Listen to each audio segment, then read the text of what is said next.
It is in my opinion that Mr. Logie Naidoo has outstanding commitment through his work and support for the community.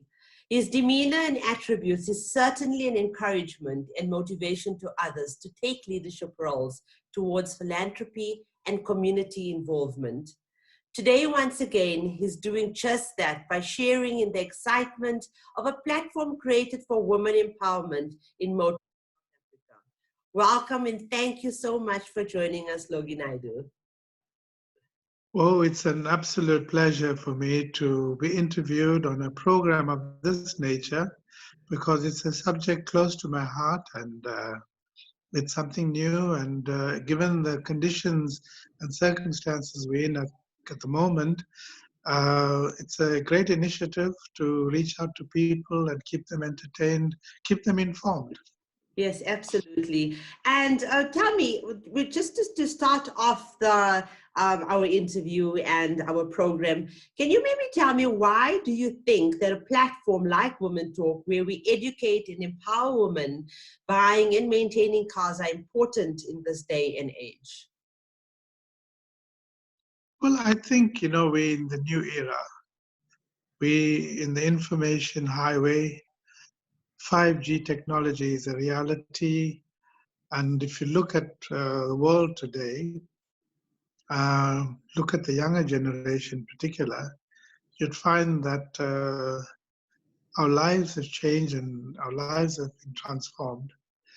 Not in our wildest dreams did we think that one day an old granny in a rural area will have a mobile phone Mm-hmm. and able to do banking and receive a pension or grant and things like that. So the world has changed. And I think Yes, that this is a absolutely. great platform for you to communicate on a very important subject of women's empowerment because that's something that's still very relevant in society today. We have to make great strides in order to promote women, but also in different fields that they've been excluded from so far.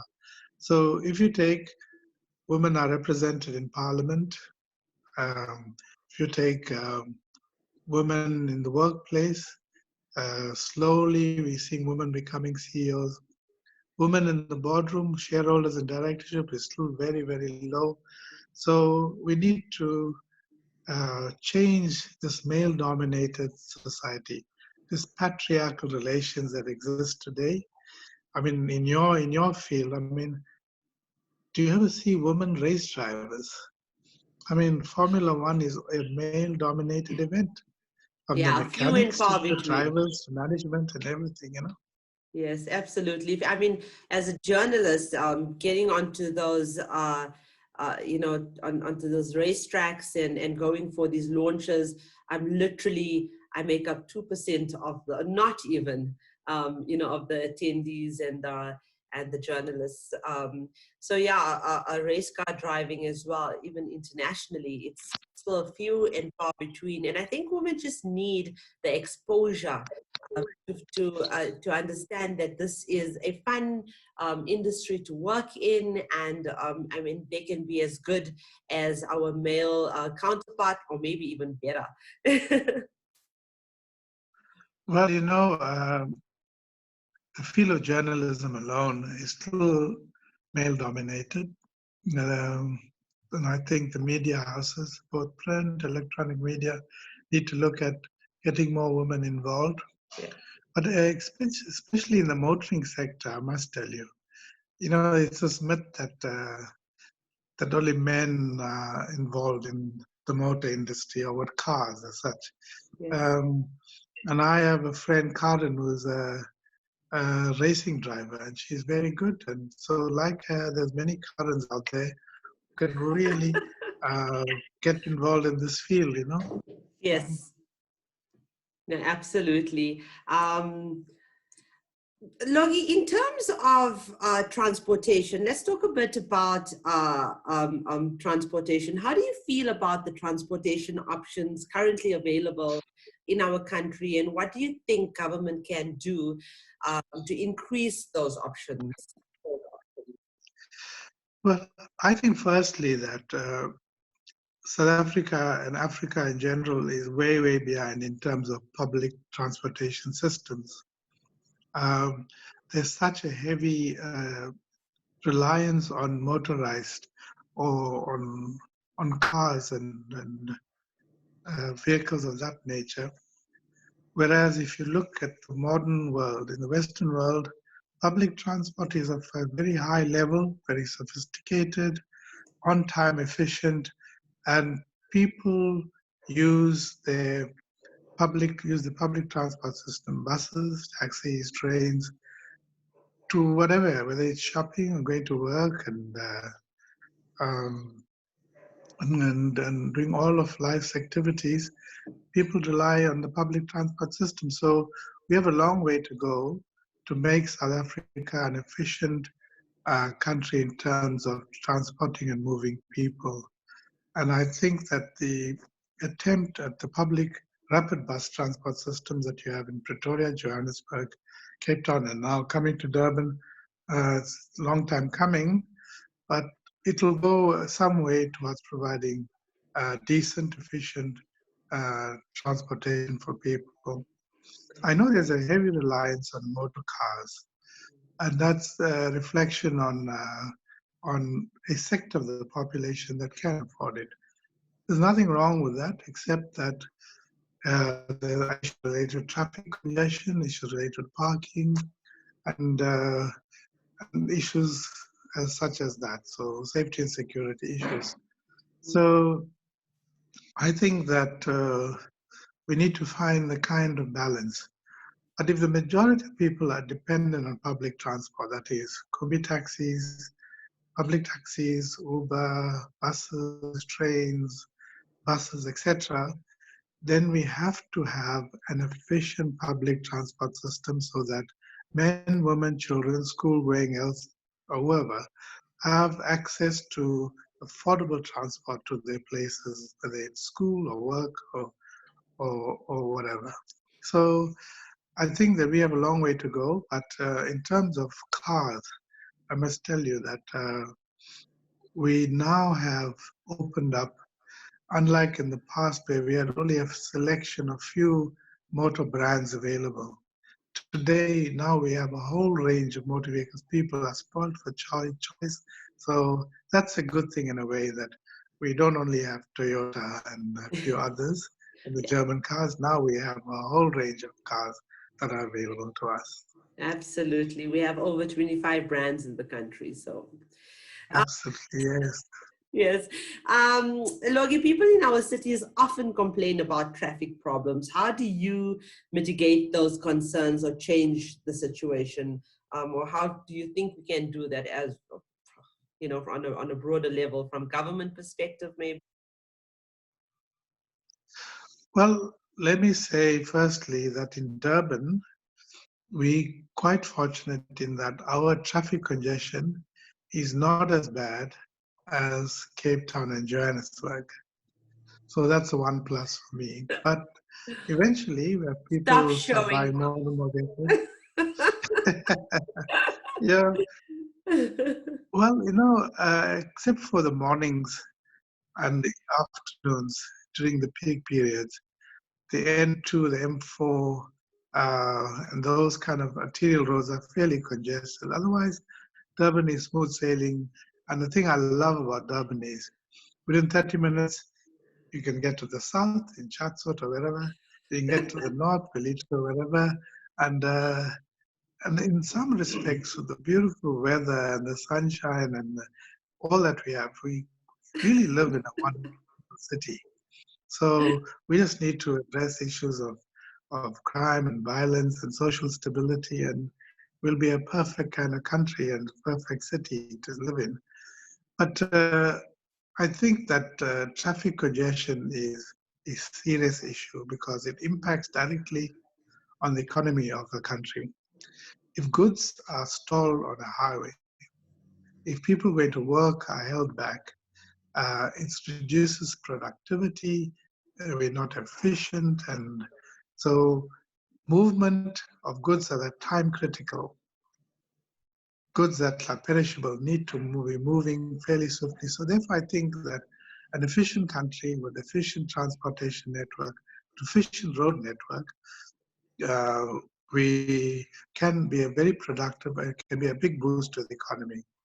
I think that we've kind of lucky in a way, fortunate in the sense that in good time, road networks have been developed. The new Mandeshkom interchange is a big plus for all of us. It has really distributed the traffic and eased the congestion in that part of Durban, as it has done at Spaghetti interchange. So I think that we a bit fortunate in that imagine if we had icy cold winters traveling by your bicycle or going to a train station to catch a train like they do in Europe. We're lucky that we drive in Yes. our cars in the Yeah. warmth of our transport that we have. Yes. No, absolutely. What I detected in the beginning of your answer was that you were campaigning for the city of Durban right there. So as a Joburg-born girl, it just made me want to move to Durban. No, no, I must admit, I mean, I've been in the city a long time, but I really think sometimes we take things for granted. Yeah. Only when you travel, and I've been to many cities in the world, if Yes. you go to Mumbai or most parts of India, traffic congestion is a nightmare. Mm, Uh, you go to Europe, you'll find that people mostly park their cars off at home. mm, And sometimes even CEOs of companies who have to take a bus and a train or take the cars, park at a train station, take the train to the workplace. So if you think of all that, we kind of fortunate in a way. We're blessed, I think, and yeah. that's why I say thank God for the sunshine, this beautiful ocean, and Yes. a wonderful environment. And now with COVID-19, Mm, a city is looking cleaner and yeah. purer and even better. So it's time to, and I think really we can enjoy the city of ours. And embrace that. Yes, I can say thank you for the sunshine, but unfortunately not for the ocean.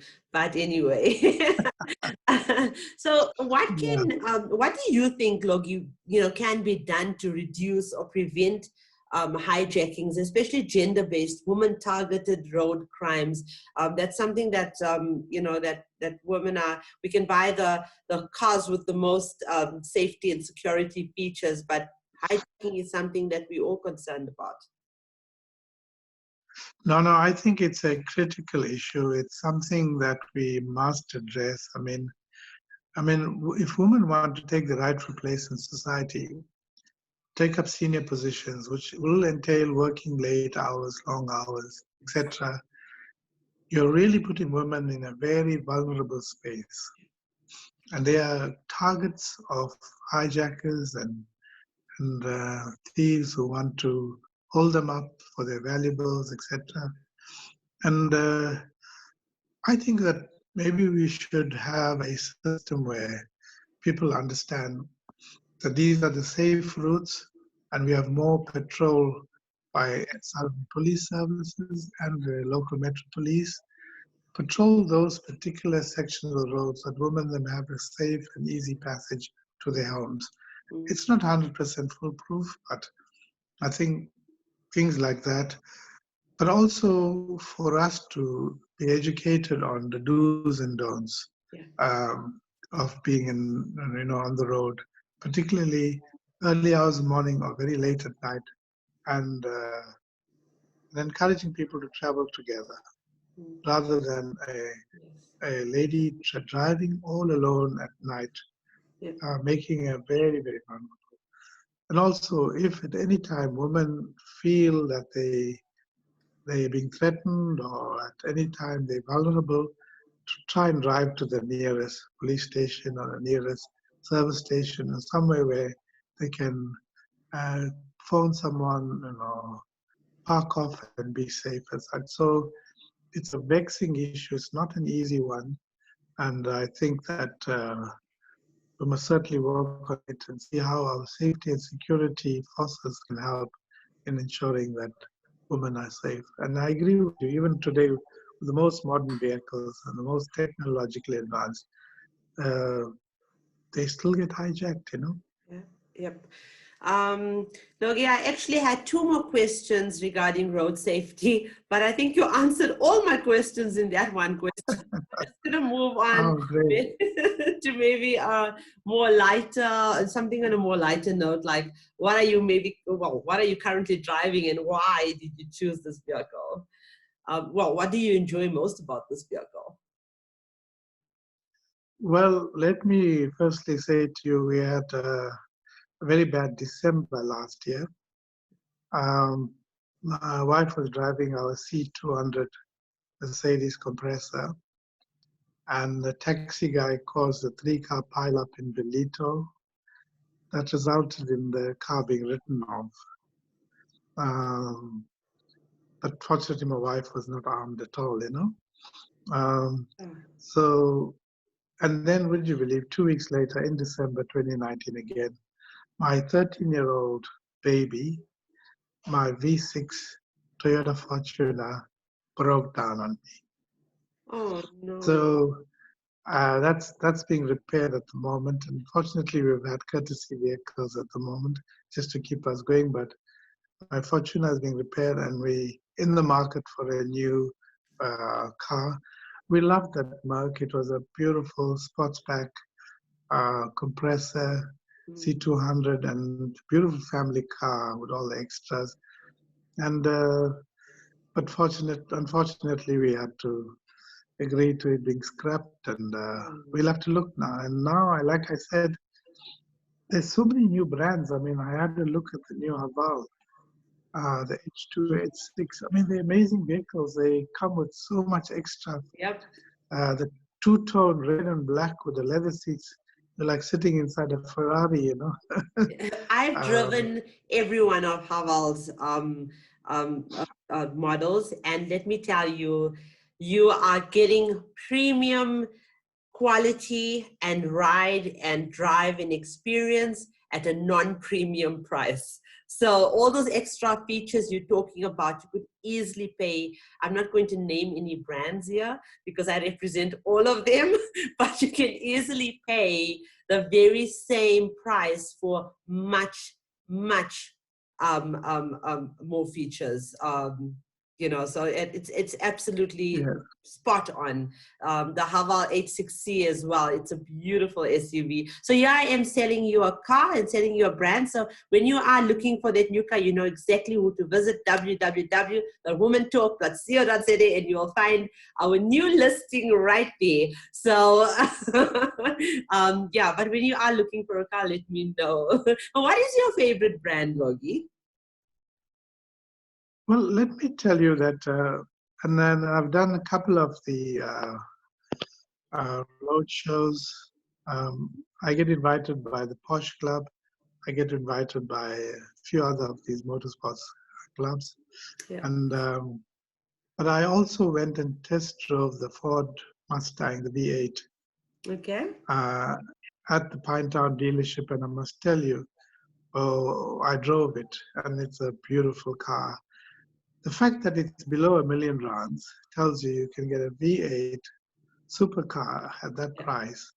For me, was very impressive, you Mm. know, because Yes. if you take every other supercar, from the Range Rovers to the Mercs, the BMWs, the Ferraris, the Porsches, Over a you million. know the prices that you pay. Yes. But my real dream car is the Aston Martin V8. Mm.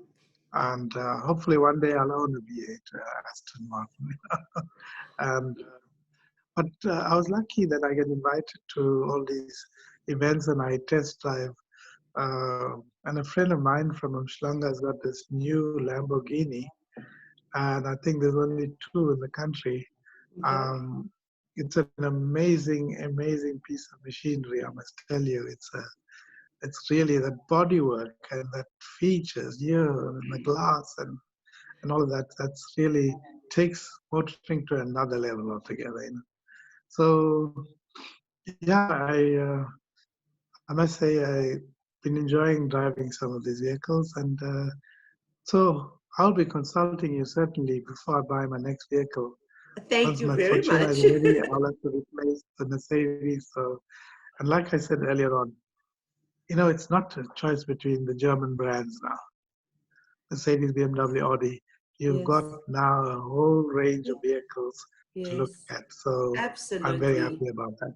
I mean, even Hyundai and Kia with their warranties. I mean, people, especially women, I would say, would opt for those 7-year warranties. And I mean, I recently drove the Creta. I've driven the Tucson. Those are SUVs and crossovers that, like, you could, the features that you. I mean, I've also driven the X5 and the Mercedes. Recently, I drove the C200 as well. Those are vehicles that have that premium features and qualities and status, I would say. But your Korean brands, Chinese brands, and your Toyotas, they have very similar, like I said with Haval, if not more features than those premium brands. And now with the economy being the way it is, and it's going to take time for the motoring industry to bounce back, especially after COVID. People will be opting for the cheaper brands, but still want a bit of class and style in what they choose to drive. So yeah, and I guess that's. Is there anything else that you'd like to add to our discussion, Logie? Well, no, I must tell you, when I was deputy mayor, I got permission granted for the drag racing in Greyville, Durban, And I know they over 3 years they did the some drag racing, and we had to stop it. There were too many complaints. But the thing that I really enjoyed was hosting um, the guys from Top Gear in Durban. Mm-hmm. That was over 2 years. It was a marvelous event, and I got to ride with the Stig. And I tell you, it was mind blowing. I came out of that vehicle with a headache. It was terrifying and extreme way these guys drive, way they drift. And this was in Mozambique Stadium.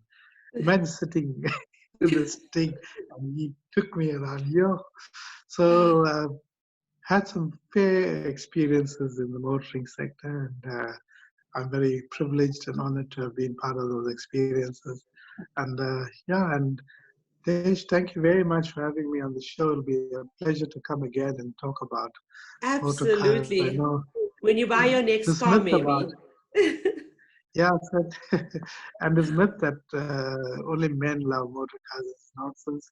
And Mm-mm. I've seen how women now talk so convincingly about cars and machines.